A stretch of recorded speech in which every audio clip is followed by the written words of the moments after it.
nikmati siang ini akan menjadi bagian di hidup kami. Engkau yang tahu sampai kedalaman lubuk hati kami yang paling dalam, apa yang kami rindukan, apa yang kami butuhkan Bapa, bahkan apa yang menjadi kemauan dan kehendak Tuhan dalam hidup kami. Firman Allah adalah jawaban, firman Tuhan adalah jawaban bagi kami semua. Kuasa Roh Kudus menguasai kami Bapa. Terima kasih Bapa, kami siap mendengarkan firman-Mu siang hari ini di dalam nama Tuhan Yesus Kristus. Haleluya. Amin. Puji Tuhan.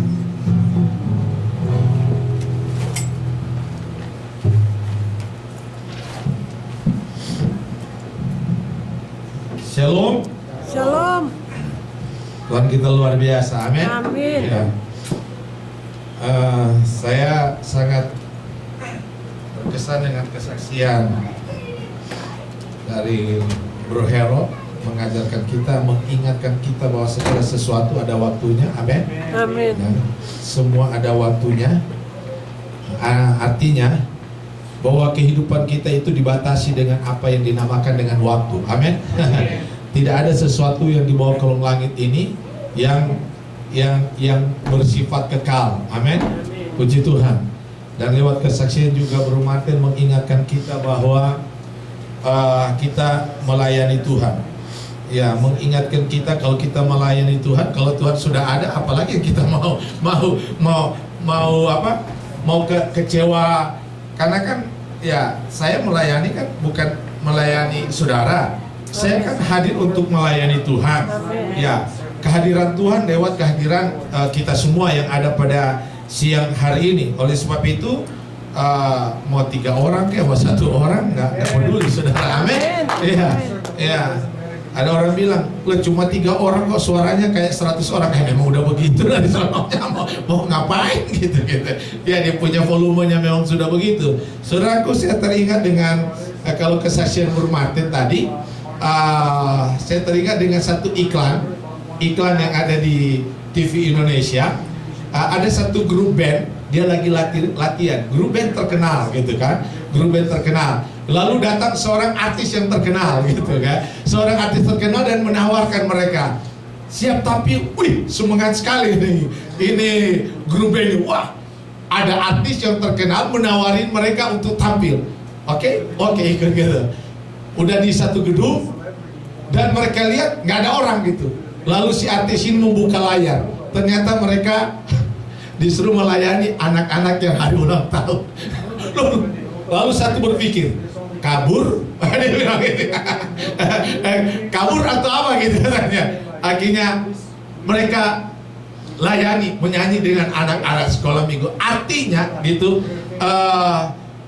mereka memberikan gambaran bahwa apapun proyek yang ditawarkan, ya, yang tadinya dia membayangkan sesuatu yang besar karena artis yang besar gitu, tahunya setelah sampai anak-anak hari ulang tahun, happy birthday to you, happy birthday to you. Karena ada satu iklan, bingung ini grup. Lalu ada satu berpikir, kabur atau tabur katanya. Kabur lagi, ya udah kita singkat aja biar happy birthday to you gitu. Nah, sedangkan di dunia seperti itu memberikan satu gambaran bahwa tugas mereka adalah tampil. Amin. Tugas mereka nggak mau tahu mau anak sekolah minggu kayak atau apa, tampil. Saya teringat beberapa puluh tahun yang lalu, saya pelayanan menginjil di satu pulau, ya pulau kecil di Manado, namanya Pulau Lembe. Kalau saudara masuk naik kapal laut masuk Kota Bitung, itu sebelah kiri ada satu pulau kecil namanya Pulau Lembe. Pulau Lembe itu kecil kan, tapi ada cukup banyak gereja gitu. Nah, satu kali saya diundang di satu gereja yang cukup besar di pulau situ. Saya bilang, dari kapal sudah kelihatan itu gereja cukup besar. Wah, pendeta itu bilang, Bro Tony, khotbah di gereja saya. Wah, saya senang sekali.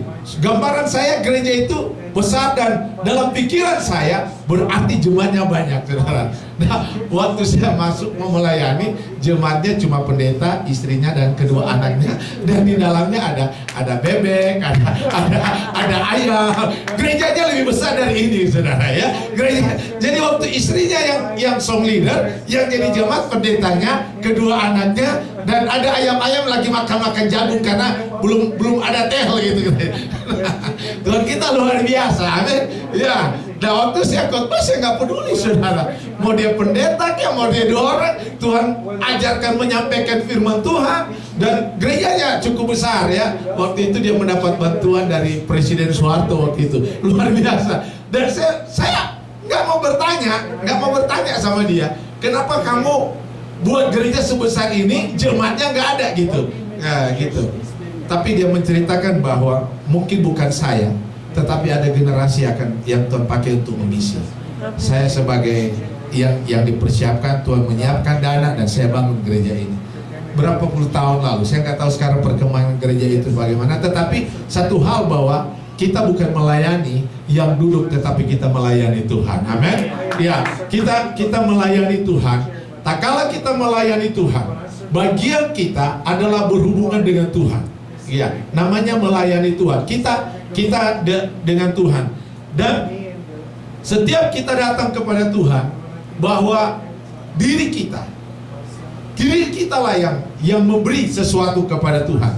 Tak kala Tuhan memberikan dirinya untuk kita, bagian kita memberikan diri kita untuk Tuhan. Sepanjang minggu, sepanjang hari kita sudah melakukan aktivitas, selalu kita berdoa dan minta, Tuhan tolong berkati saya, Tuhan tolong lindungi saya dalam perjalanan, Tuhan tolong. Nah sekarang pada saat kita di bait Allah adalah waktu kita untuk memberkati Tuhan. Amin. Iya, memberkati Tuhan. Dan di waktu kita memberkati Tuhan, kan kita tidak perlu melihat situasi kiri kanan. Kalau dia 1000 orang lah puji Tuhan, dia 200 orang puji Tuhan, kita sendiri juga puji Tuhan, karena memang cuma kita dengan Tuhan. Urusannya kan kita mau memberi untuk Tuhan. Amin. Ya, kita memberi untuk Tuhan, bukan untuk share. Gabung yuk, kita gabung yuk sama-sama, kita enggak dong. Iya kan? Enggak. Berkat kan kita dapat sendiri waktu sepanjang satu minggu Tuhan berikan secara pribadi dalam hidup kita. Jadi waktu kita datang ke bait Allah, pribadi kita memberi untuk Tuhan. Ya, jadi tidak ada alasan, saya ke gereja situ nggak dapat apa-apa. Selalu saya katakan, seperti saya katakan di California, saya katakan kita datang beribadah kepada Tuhan, di mana kita memberi kepada Tuhan. Jadi tidak ada istilah bilang, gue ke gereja hari ini gue nggak dapat apa-apa. Memang nggak akan dapat apa-apa, karena kita ke gereja memang untuk memberi untuk Tuhan, bukan lagi untuk mendapat apa-apa dari Tuhan. Kita memberi apa-apa bagi Tuhan, waktu kita, pujian kita, karunia kita, talenta kita, itu kita beri untuk Tuhan, karena memang waktunya gitu. Mungkin sepanjang minggu kita nggak ada waktu untuk memberi sesuatu untuk Tuhan, sibuk dengan aktivitas hidup kita masing-masing. Ini hari ini, jam ini adalah waktu di mana kita memberi untuk Tuhan. Jadi tidak ada alasan untuk pulang mengeluh, tidak ada alasan nggak dapat apa-apa. Yang nggak dapat Tuhan, yang nggak dapat dari kita, karena kita mengeluh Tuhan. Tuhan aja nggak dapat, nggak mengeluh, kita yang mau mengeluh gitu ya kan? Ya itu yang ada di dalam diri saya, sehingga saya selalu berkata dalam situasi apapun saya ingin memberi untuk Tuhan. Jadi tidak melihat kiri kanan, jumlah dan berapa orang. Kadang-kadang orang bilang, bro, saya mau undang, dulu saya masih ingat saya di Indonesia, setiap mengundang saya, tapi bro jarang perhatian jemaat saya baru berapa orang. Saya bilang saya tidak pernah melayani jemaat, enggak, saya melayani Tuhan. Ya, melayani Tuhan. Dan saya percaya bahwa Tuhan sangat senang tak kala kita datang kepada Tuhan, bahwa kita ingin memberi sesuatu untuk Tuhan. Apa yang Tuhan inginkan, hati kita, apa yang Tuhan berikan, inginkan talenta kita, karunia kita, suara kita, tangan kita, hati dan pikiran, pendengaran kita untuk mendengarkan suaranya. Itu yang Tuhan inginkan. Tak kala kita memberi sesuatu, secara otomatis bersamaan dengan itu ada sesuatu yang kita terima dari Tuhan. Tetapi kalau kita datang dari jauh dari rumah untuk mendapatkan sesuatu, itu salah alamat. Kita datang untuk memberi sesuatu kepada Tuhan. Pada jam yang sama kita memberi, waktu itu juga, detik itu juga kita mendapat sesuatu dari Tuhan. Amin. Ya, itu Tuhan kita adalah Tuhan yang luar biasa. pada jam yang sama, detik yang sama, tak kala kita datang dan berkata, Tuhan, aku datang di bait-Mu, aku akan memberi suaraku Tuhan, aku akan memberikan talentaku, aku akan memberikan apa yang kupunya, akan kuberikan kepada Tuhan. Pada saat itu Tuhan, pada saat itu juga, jam itu juga, saat kita memberi, maka di situ juga pemberian Tuhan datang dalam hidup kita lewat firman yang Tuhan akan berikan bagi kita. Saudaraku yang kekasih, mari saya akan mengajak kita semua untuk membaca kitab Roma pasal yang ke-12. Kitab Roma pasal yang ke-12. Roma pasal yang ke-12, saya akan baca ayat yang ke-21. Ya. Ayat yang ke-21 ini adalah kesimpulan dari ayat yang ke-9 atau kesimpulan dari ayat 1. Satu pasal itu kesimpulannya ada pada ayat yang ke-21. Roma pasal 12 ayat yang ke-21, kesimpulan dari apa yang diharapkan, yang disampaikan oleh Paulus kepada orang Kristen, kepada orang-orang percaya yang ada di Roma. Ayat 21 dari kitab Roma pasal yang ke-12. Janganlah kamu kalah terhadap kejahatan. Jangan kita kalah terhadap kejahatan. Kita harus lawan dan kita harus menang. Kalau Alkitab berkata jangan kalah, berarti kita harus menang. Lawan daripada kekalahan adalah kemenangan. Amin. Nah, bagaimana cara supaya kita menang? Selanjutnya dia berkatakan, kalahkanlah kejahatan itu dengan kebaikan. Ya, tidak ada rumus lain, tidak ada senjata lain, tidak ada senjata yang hebat yang dapat mengalahkan kejahatan selain daripada kebaikan. Itu harga mati, itu rumus Alkitab.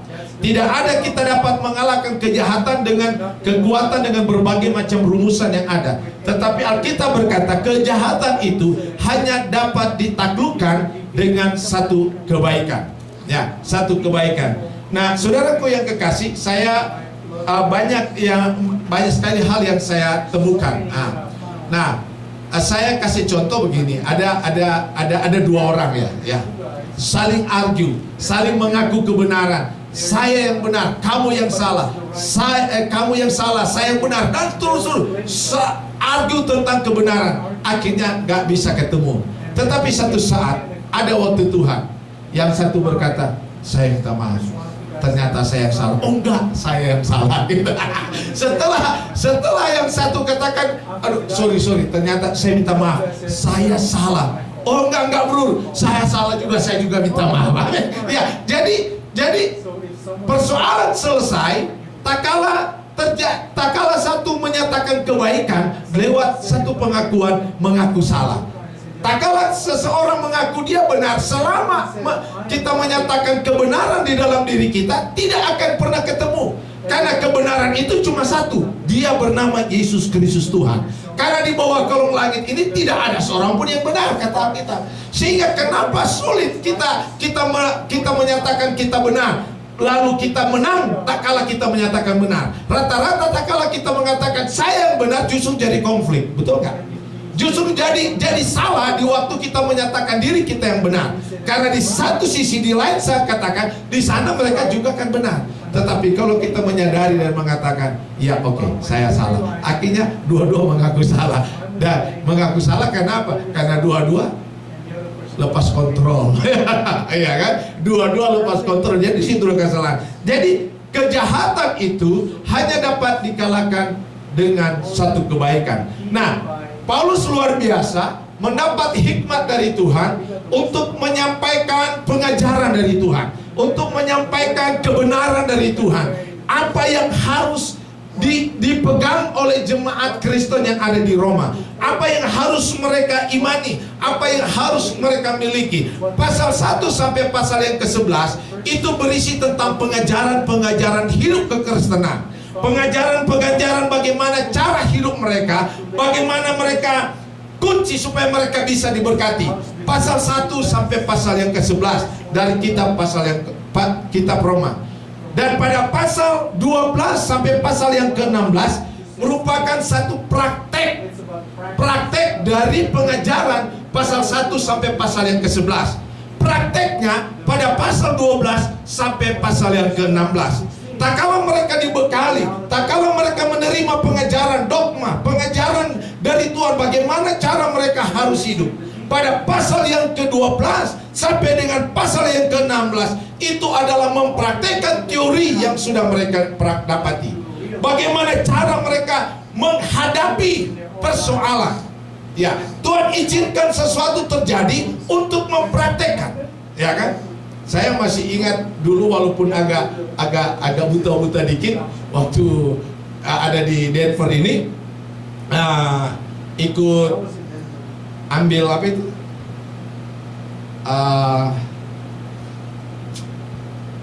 CPR dan segala macam, ya kan? Ya ikut kelas kan berapa? 2 hari ke 3 hari teori gitu kan, duduk saya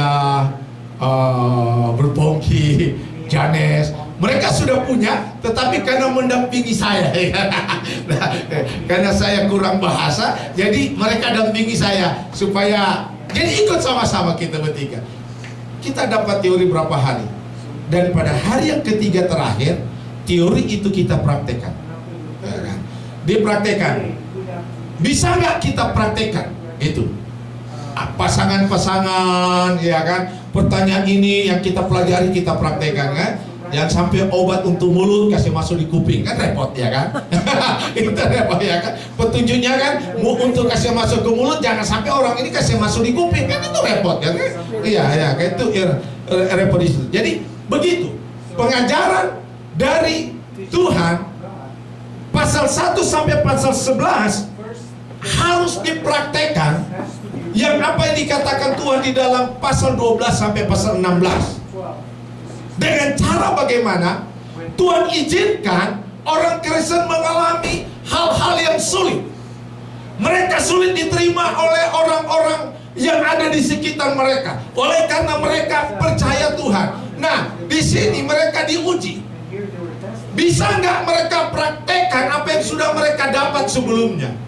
Apakah hanya sekedar teori, hanya sekedar tahu untuk melihat bahwa pengajaran itu telah merema dalam hidup mereka? Diuji dengan persoalan yang ada, diuji. Oleh sebab itu dalam pasal yang ke-12 ini khususnya ada satu pengajaran yang Tuhan inginkan bagaimana sikap mereka, orang percaya, orang Kristen yang di Roma. Bagaimana mereka harus bersikap, bagaimana mereka harus bertingkah laku. Pertama, di tengah-tengah lingkungan orang yang tidak percaya, dan di tengah-tengah lingkungan orang percaya. Kalau kita pelajari Roma pasal 12, Paulus memberikan satu pengajaran bagaimana cara mereka harus hidup menghadapi lingkungan orang yang tidak percaya Tuhan dan lingkungan orang yang percaya. Sama-sama punya masalah, amin. Di lingkungan orang tidak percaya Tuhan, kalau kita tidak hati-hati menimbulkan percaya, itu menimbulkan masalah. Dan di lingkungan juga kita sebagai anggota gereja pun kalau tidak hati-hati juga ada masalah juga. Tidak menutup kemungkinan di dalam gereja lebih berat masalahnya, gitu kan? Ya, jadi makanya Tuhan ingin bahwa kita dibekali mempraktekkan hidup rohani kita di tengah-tengah dunia. Bagaimana cara kita bersikap di lingkungan sekitar kita? Apakah itu di tengah-tengah orang yang tidak percaya maupun di tengah-tengah orang percaya. Nah, saudaraku yang kekasih, yang seperti saya katakan tadi, bagaimana cara kita menghadapi? Yang saya lihat dari bagian pertama di sini adalah bagaimana berkaitan hidup kita orang percaya dengan sesama orang percaya. Itu yang pertama dulu. Ya, apa yang harus kita lakukan? Apa yang harus kita kerjakan? Paulus katakan pada pasal yang ke-12 ayat ke-9, bagaimana cara kita berperilaku? Bagaimana cara kita berada di lingkungan orang-orang percaya? Ayat 9 berkata, hendaklah kasih itu jangan pura-pura, jauhilah yang jahat dan lakukan yang baik. Itu yang pertama yang saya lihat. Bahwa yang Tuhan inginkan dalam hidup kita, kita memiliki kasih. Kasih. Nah, kasih di sini kalau Tuhan katakan, hendaklah jangan kasihmu pura-pura. Berarti ada kasih yang pura-pura, betul nggak ya kan? Kalau nggak ada kasih yang pura-pura, nggak mungkin Tuhan bilang janganlah. Pada saat ada larangan, dilarang merokok.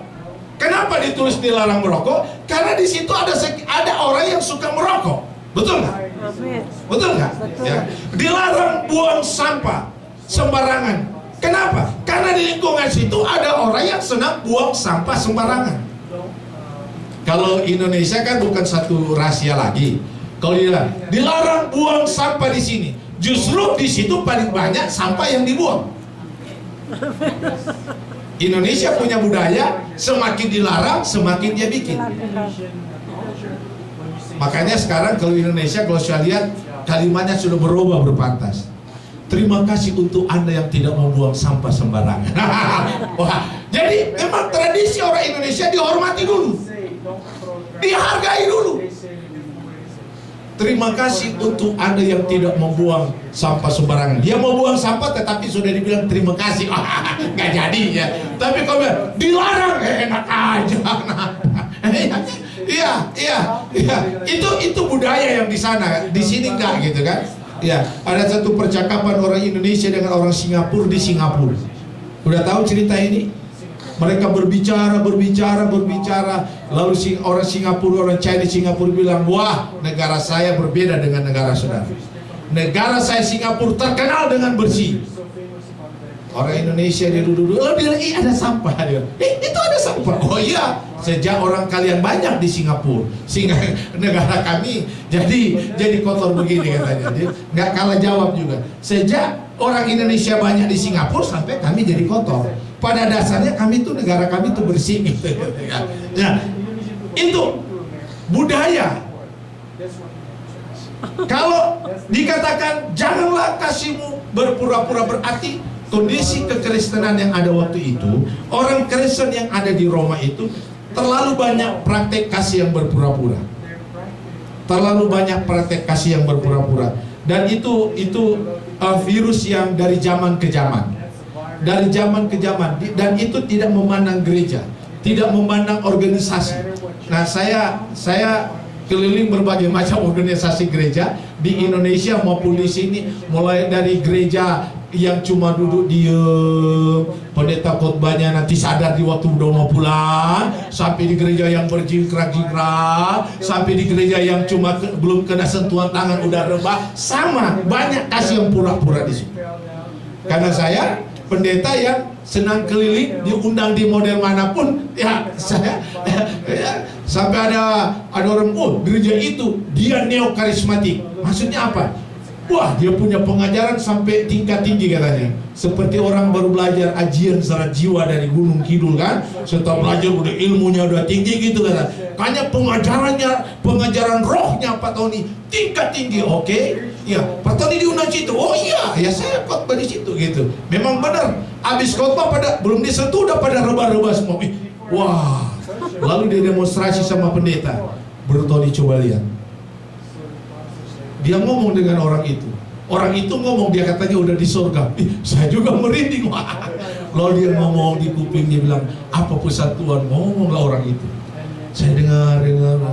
Lalu dia, lalu dicubit-cubit, lalu disundut, nggak bergerak. Disundut dengan api rokok, nggak bergerak orang itu. Lalu wah, saya bilang, ngeri juga. Lalu pendeta bilang, Bertoni harus berdoa kembalikan rohnya. Oh, bukan urusan saya, ente aja berdoa kembalikan rohnya. Lalu dia berdoa, Tuhan kembalikan rohnya. Balik itu rohnya. Dia bergerak. Wah, luar biasa. Terkagum-kagum saya, terpesona. Selesai, saya diundang makan, kita makan bersama. Tiba-tiba heboh. Wah, kejar-kejaran di luar. Lalu Pak Pendeta dia ngomong sama ada satu Jumat. Wah, tolong urus ya. Ada yang berantem di sana. Ada itu ibu bawa parang kejar orang. Siapa? Ya ibu yang rebah tadi. Setelah saya lihat ibu yang rebah tadi, aduh, gue bilang ini roh apa yang mana? Roh kuda kali, bukan roh kuda sih kan?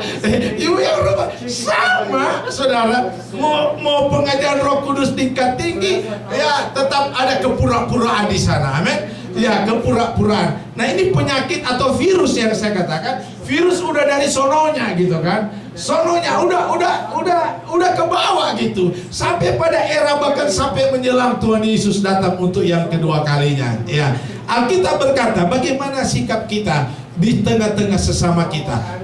Tuhan berkata lewat Paulus, ajarkan mereka di tengah-tengah lingkungan mereka supaya memiliki kasih yang murni. Amin. Jangan kasih itu yang berpura-pura. Hendaklah kamu saling mengasihi sebagai saudara dan saling mendahului dalam memberi hormat. Ya, luar biasa. Dan kita bangga sekali gereja kita gereja karismatik adalah aliran yang selalu paling senang dalam mendahului memberi hormat. Ya. Kalau gereja-gereja lain mah kalau nggak disapa nggak gitu. Kita selalu kan ketemu mau sesama kita orang Kristen, kita selalu amin. Itu Alkitab katakan saling mendahului memberi hormat. Ya, dan itu cara hidup kita, cara kita bersikap di tengah-tengah lingkungan kita, itu yang Tuhan harapkan. Dan ini saya percaya kalau kita ada dalam hidup kita, maka dalam situasi apapun pasti kita merasa happy. Amin. Kita merasa sukacita karena saya percaya tak kala kita saling memberi hormat dan memiliki kasih yang murni, saya percaya itu datangnya dari kuasa Roh Kudus. Amin. Iya, kuasa Roh Kudus. Karena kalau dari kedagingan kita sulit kita dapat mengasihi orang dengan sungguh-sungguh. Apalagi itu orang itu kalau kita lihat orang tukang, aduh kalau lihat ini orang ini sumber permasalahan gitu kan. Iya, kayaknya dia sering kali menciptakan masalah. Dia sering kali menciptakan hati saya kecewa. Tetapi Alkitab berkata kalau kita mengasihi dengan sungguh-sungguh. Ya, Sulaiman pernah berkata bahwa lebih baik tegur dengan nyata-nyata daripada kasih yang tersembunyi. Kalau kasih yang tersembunyi itu kan kasih pura-pura sebenarnya kan. Ya, tegur dengan nyata-nyata. Itu yang Alkitab katakan. Yang Tuhan mau supaya kita juga membantu orang lain yang di dalam kekurangan. Itu bagian yang Tuhan katakan. Bahwa bagaimana cara kita bersikap di tengah-tengah orang percaya. Ada satu kepedulian satu dengan yang lain. Amin. Satu kepedulian satu yang lain. Ya, mengasihi dengan sungguh-sungguh, saling menghormati dan saling membantu kekurangan orang lain. Iya. Saya sangat bersyukur. Ya, bukan rahasia. Saya orang yang senang sekali sayang anjing. Apalagi anjing saya yang bernama Ciko. Aduh, istri saya sampai marah-marah. Istri saya bilang, mungkin kalau gua sakit, gua mati, lo nggak nangis seperti lihat Ciko gitu. Saya kalau lihat Ciko sedih, saya lihat kalau Ciko tidak disentuh orang, hati saya itu nangis. Iya. Tak kala orang-orang datang bermain dengan anjing saya yang bernama Kiki, lalu Ciko tidak disentuh, hati saya itu luka gitu. Sehingga tak kala orang tidak perhatikan dia, saya ambil dia, saya bawa di kamar, saya main dengan dia. Kalau sudah perhatiin, bermatiin sering lihat, saya bawa anjing saya ke atas. Kalau tak kala orang enggak, hati saya berdoa. Istri saya juga mengasihi anjing saya. Kadang-kadang saking mengasihi, istri bilang, kasihan, dia sudah menderita. Bagaimana kita kasih tidur aja, suntik tidur. Kalau bilang suntik mati terlalu agak kasar. Istri saya bilang kasih suntik tidur. Saya kalau udah ngomong begitu, saya pasti diam. Saya diam. Karena istri saya udah tahu kalau saya diam berarti saya nggak setuju gitu. Saya nggak mau. Luar biasa. Tuhan tahu kekurangan saya. Mengobati Ciko, mau bawa dia, mau rawat dia dengan. Saya pernah bawa satu kali ke dokter, sekali ke dokter $175. Waduh, saya bilang ini kalau dok, dalam hati saya bilang, Ciko, saya aja biar sakit saya tahan minum Telanol.